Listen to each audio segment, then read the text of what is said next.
I know that one of the things that I think has been unique to you to let the community know that things that are going on is the state of the city that you've published, and you published that in 3 parts. This year. What was kind of the motivation behind doing it that way? Well, just essentially just trying to have good communication with the community, hitting the highlights, both pro and con of things that are going on. And really there's so much going on in Cape, it's hard to cover everything, but just wanting to hit the major themes that I think people care about, want to know about. And those themes, safety, infrastructure, and the economy, those are the themes that you identified as what you think people care about. So why those 3 areas? Well, in most of my conversations, and even at meetings and city council meetings, a lot of things boil down to those 3 issues. It's really interesting.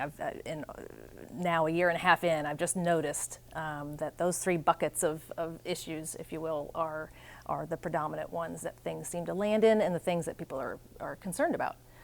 So wanted to focus on those this year. As I've read them and heard you speak on those, they all circle together, don't they? They all kind of impact each other. They really in certain do. ways. They really do. There's a lot of interconnectivity with all 3 of those things. All right, so let's start with infrastructure. What are some of the top priorities for the city when it comes to infrastructure? Yeah. Well, annually, every year in our city, roads, sewer, water, sanitation services, those are major things that are absolutely essential that we keep an eye on, and they happen every year. Specifically, I'd say this year a focus is on our current roads system, improving what needs to be worked on there, and also looking at and diving into the issues regarding our water treatment facilities, both currently and in the future. So when you talk roads, I know potholes is a big thing. Yes, and rightly so. Rightly so. That would be something that would fall underneath that umbrella. Oh, absolutely, and that's an annual, ongoing thing that the city, city public works takes care of. When we talk about larger issues regarding major road construction or reconstruction, that gets into things that our engineering department will take control of, and that brings up the whole transportation trust fund that we've had going here in the city. We are on TTF 6 right now, so this is the 6th time, 20 some odd years that we've been doing this. Every 5 years or so, our city has been given the opportunity to vote for and support basically a small sales tax that is tacked on to our city sales tax that will support large-scale road construction projects. And the city, I'm sure our community will be interested in knowing that next spring we will be reforming our next Transportation Trust Fund Committee, TTF 7. So there'll be a lot more information coming out about that. But we'll be looking for people to sit on that and formulate a plan to then put forward to the community for a vote in 2025. So obviously people want their potholes fixed, all those things, but you mentioned those initiatives. I mean, it does take the buy-in from the citizens to be able to allow you to do those sorts of things. Well, absolutely. Any government, and certainly our city government, only operates because of taxes. Sure. And on these big issues, it's entirely appropriate and often necessary that we get public approval, but it's just the smart way to go. That obviously reveals to the city government exactly what the city, the community priorities are. You can't drive throughout the streets and not know that there are a lot of projects going on, and a lot of progress going on. Sometimes there's the pain in the progress, but it really seems like almost every corner that you turn, there is something that the city is doing to improve. Yes. Well, and you mentioned potholes. That is a big concern. They happen every year. Sure. We unfortunately get the weather during the winter that makes those just a perennial problem. But then also, roads degrade, and the TTF program has been instrumental to this city to get large-scale projects planned and prioritized, and really just keeping them running on a schedule so that our roads stay, at a certain level. Well, one I drive by all the time is Capitol Hall Park. Just the work that's being on done West End, there. right? Yeah, West End. Right. You see it in action. Right. And again, that comes with a little bit of pain, but there's great progress there. Absolutely. So let's talk also about, I know another piece of very important infrastructure is our airport. The Cape Girardeau Regional Airport. Yes. Have the new hangar in the works, taxiway that's been completed. How important is a vibrant airport to our region? I think it's essential. When you look at where Cape is located, we're right halfway between Memphis and St. Louis. Our regional airport is an essential service that we can provide for leisure travel, for business travel. Certainly, some businesses can't even consider being in our area without that access. But then there's a lot of things that go on at the airport that most people aren't familiar with. Small aircraft travel, military travel. There's a lot of jet fuel sold every day at the Cape Regional Airport. Obviously, you have the collaboration with SEMO. Yes. And the pilot program. That has grown like gangbusters. I think SEMO was pleasantly surprised at how quickly that took off. No pun intended. Sorry, but it's providing some essential training that we know is really important nationwide.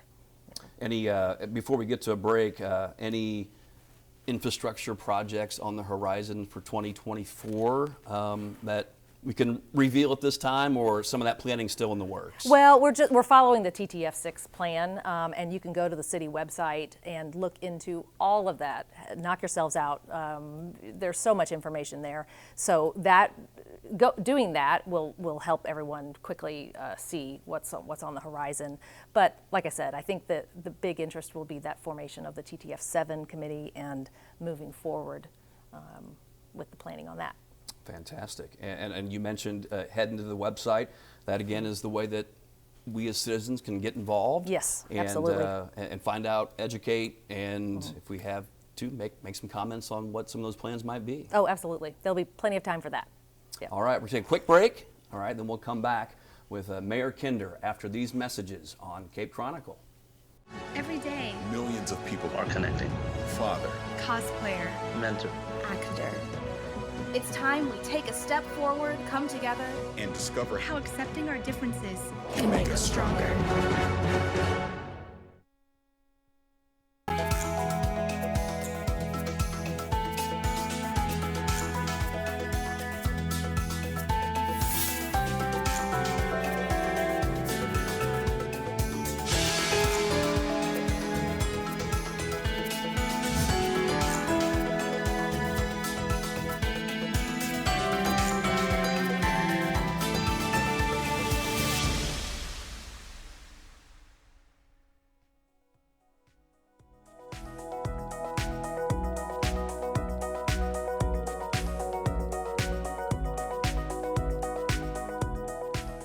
Welcome back to Cape Chronicle. We're continuing our conversation with Cape Girardeau's Mayor Stacy Kinder.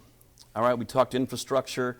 Public safety is another part of that state of the city that you have talked about. It's always in the spotlight. Lately police and fire salaries have been front and center. So what is the city doing in that public safety area? Well, first, I want everyone to know that annually this discussion of employee salaries and public safety salaries and benefits is always on the table, always being discussed in terms of our annual budget, what we can do every year. We know that specifically in the world of public safety, police and fire, things have rapidly changed in the past few years. Culturally, we know that fewer people are going into those professions, but that doesn't diminish their importance at all in a community. We thankfully also are in a community here that is very supportive of our public safety, and rightly so. And so how we address right now the current issue too of the salary situation is a huge priority for us right now. Historically here in Cape, we have not had what I would call high salaries for our public safety employees. Now with these other complications or things that we're seeing culturally, that is even more of an issue. This topic is, I just want to assure everyone that it is very much on the forefront of our discussions. Our city council and our city administration have had numerous conversations about those issues, and we will continue to do so as we're going into our next budget season for our annual budget in the summer of '24. Already some things are really being dug into and discussed internally, and those conversations will then happen with our departments and with the public as well. And again, how all these buckets kind of fit together. I know you've talked about how public safety impacts economy, which we'll get to here in a minute. But people feeling safe, to shop or open a business or whatnot. Again, it all kind of winds together. Absolutely, and I think I would just bring up too. Our economy is going to be what fuels our sales tax collection here in the city, and that then fuels the city's general fund, which we use to pay all of our employees. And so, just another example of that interconnectivity that where you see one doesn't. It's a circular thing. Sure. And as you said, rightly so, when we have a safe economy or a safe community, more businesses would be inclined to grow here. And the city's invested in technologies. Yes. As well as mental health side of things, all in with the goal of keeping the public safer and be able to solve things quicker. Right. That the city is we have many different funds that are used to fund different things. We have been able to direct a lot of money from different funds for equipment, for training, grants, have been used to do numerous things. ARPA funding that we received from the federal government several years ago has been used for all of those things. But the salary issue remains a bit of it's the toughest one for us to deal with because again, we have to look at our general fund and look at the sales tax projections that we're planning for in the next year and coming years, and that's what traditionally has based those salary decisions on, or that's what they've been based on. So how we think more creatively or differently about that is going to be important. So let's jump into the local economy. Your last publication was about the local economy. How does the city government fit into that space? Yeah. Well, it's funny. I get asked all the time, hey, why doesn't the city bring in this store or that restaurant or create some entertainment venue or whatever? My typical answer is that this city government, no city government runs or opens private businesses. Sure. We have to rely on private developers, entrepreneurs, et cetera, to do that. And so how the city does engage in that attraction, recruitment, support for those businesses is a little different than typically I think people understand. There are important partnerships that the city has that do that work. There are city departments that are engaged in that work as well, and then we have some financial tools that we can use for appropriate projects. A couple that come to mind that I know the city has been involved in, the Houck Stadium project.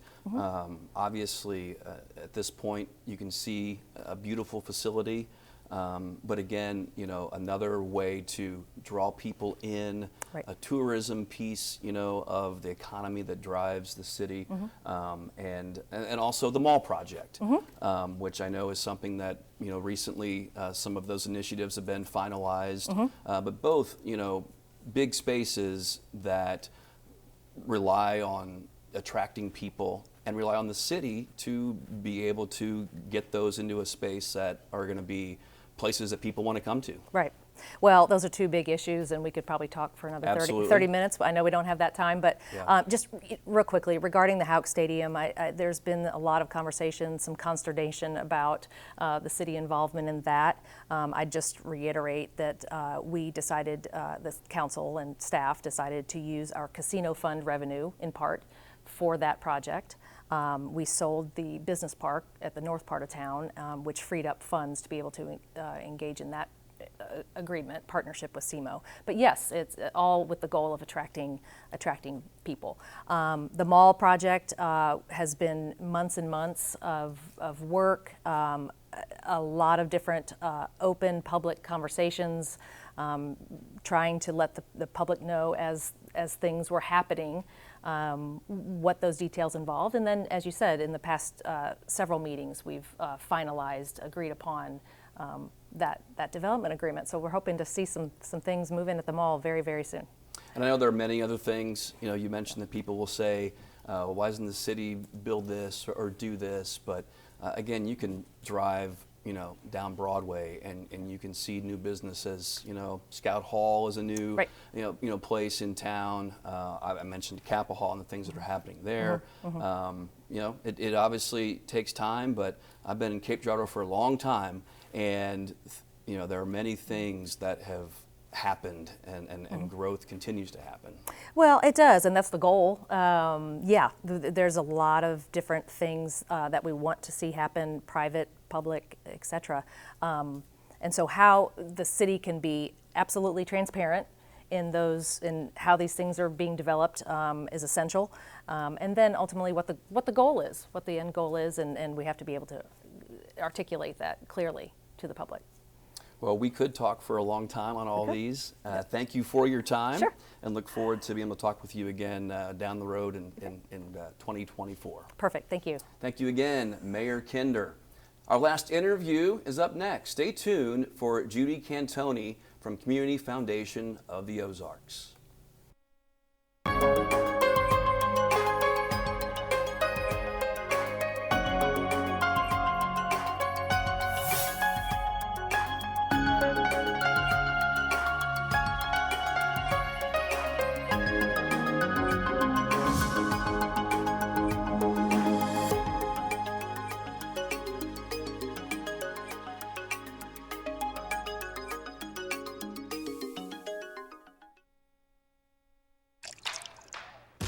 You're not gonna get it all right.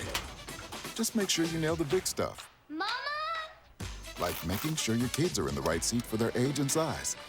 Get it right at nhtsa.gov/the right seat.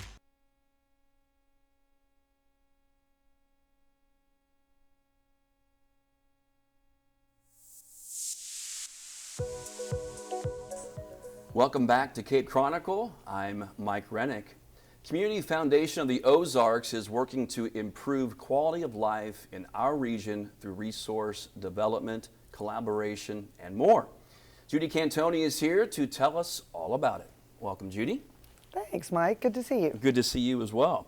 We were talking a little bit before that there's the Community Foundation of the Ozarks, but there's also a lot of affiliates there. I think you said 54 affiliates? Correct. We have 54. 54 affiliates, one of those, the Cape Area Foundation of Cape Jackson and Scott City. But first off, I know that we've been celebrating for 50-year celebration, I believe. So how did this all get started? Well, it actually happened on the other side of the state in Springfield, Missouri, Greene County. The Community Foundation of the Ozarks was established as Greene County Community Foundation. And it was a group of interested city leaders, civic leaders, who recognized the fact that individuals, families, small business owners who had an interest in supporting community activity and events on an annual basis, but also in a longer perpetual basis. And they really didn't have the mechanism to do that. And what they saw was that the families who were very supportive of that, their financial means went to other communities away from the Springfield area, specifically to the larger cities. When families move away and families inherit what assets someone may have, they may have an interest in leaving something to support community things, Sure. but didn't have a vehicle to do that. And so those civic leaders founded what is the Community Foundation. Community foundations have been around for 100 years. And they were originally developed by bankers who wanted to see community support and build a way to do that. And so Greene County established theirs at that time because they wanted to be able to retain those assets for long-term use in the community. And then what happened from there is smaller communities circling the Springfield market said, we need to do that in our community too. We don't know if we can do that. Can you help us? Okay. And thus the affiliate program was founded. And so since that time, we have 54 communities across the southern footprint of Missouri who function and act as independent community foundations within their own community. And the Community Foundation of the Ozarks serves sort of as an umbrella organization to assist them in those activities. So all of those affiliates are all in Missouri? They're all in Missouri. All in Missouri. So in terms of I mean, you touched on this a little bit, what you do and where you do it at, what's that mission, what's that service area? That service area we cover from, and it's a very skewed line when we say Sure. Highway 70 South. There are other community foundations in Missouri. In fact, one of the oldest community foundations is the Greater Kansas City Community Foundation. There's one in St. Louis. There's one up north, a couple up north as well. And we don't want to cross lines with the work that they do because hence the community side of that. Right. The folks in those communities know best what needs to be done. But we collaboratively work with them. In fact, we held a summit this year where all of the community foundations who work in Missouri came together to bring leaders and funders together to talk about needs and issues and ideas. So we work closely with them, but our primary footprint is that Highway 70 and South. And those affiliates have been created by communities coming to us saying we need your assistance to do this. Some of them have come about where we know from research and work that we do pockets of areas of that footprint who need community foundation work to be done in their community. In fact, the Boot Heel Regional Community Foundation just announced their new affiliate. It's based out of Dexter, Missouri. Okay. And we're excited that they have come on board. They're our number 54, and that happened just this past month. But we have one in Perryville, one in St. Genevieve County, sprinkled all over. And I'm fortunate to get to work with the ones on this side of the state. That's Sure. what I do. I travel and work with each of those. And the folks in each of those communities, when you ask what do they do and what the foundation is, we always say, our CEO, Brian Fogel, says, when you've seen one community foundation, that's what you've seen, one community foundation, because they all have a different focus based on what their community needs are. So what's happening in Perry County has similar traits, of course, to Cape Girardeau because of the proximity, but the things that they do are very different than ours. For instance, I know in our local area, you've seen the National Veterans Memorial in Perry County. Yes. The Community Foundation there has been very involved with the start of that. In fact, the actual contribution of land was processed through the Community Foundation in order to make that project start. Okay. So lots of interaction. I know there's a few different ways or the core with your organization, but you mentioned the fund management. So briefly, how does that piece work? That piece where we work with donors and philanthropic individuals.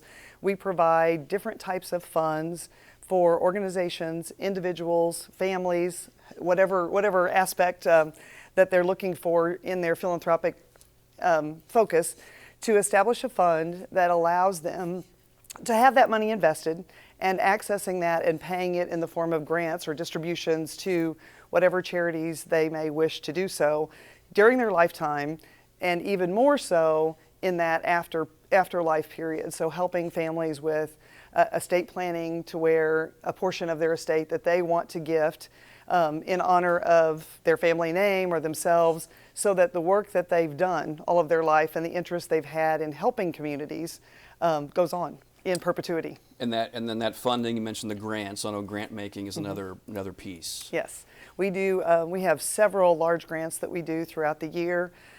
We also, each of our affiliates host their own individual grant rounds as well within their own communities.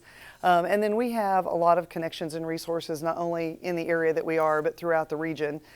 So we bring financial focus to areas that may not be funded just locally from that community. An example, in Caruthersville, we're funding a water tower restoration project alongside a private foundation out of Wisconsin.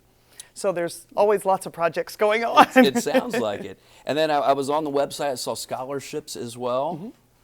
We administer almost 500 individual private scholarships annually, distributed throughout our footprint. 500. 500. And as we wrap things up here, if someone wants to get involved or they want to learn more, what is the best way to do that? Well, locally, I represent 11 of the affiliates on this side of the state, and my office is here in Cape Girardeau on Kings Highway.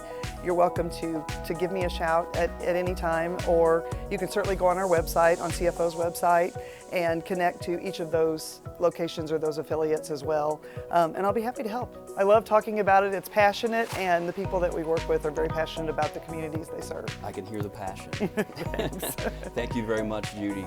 And thank you for joining us today for Cape Chronicle. The program is a collaboration among the Department of Mass Media at SEMO, the City of Cape Girardeau, and River Radio. Our executive producer is Injun Lee, and I'm Mike Rennick. Thank you for watching.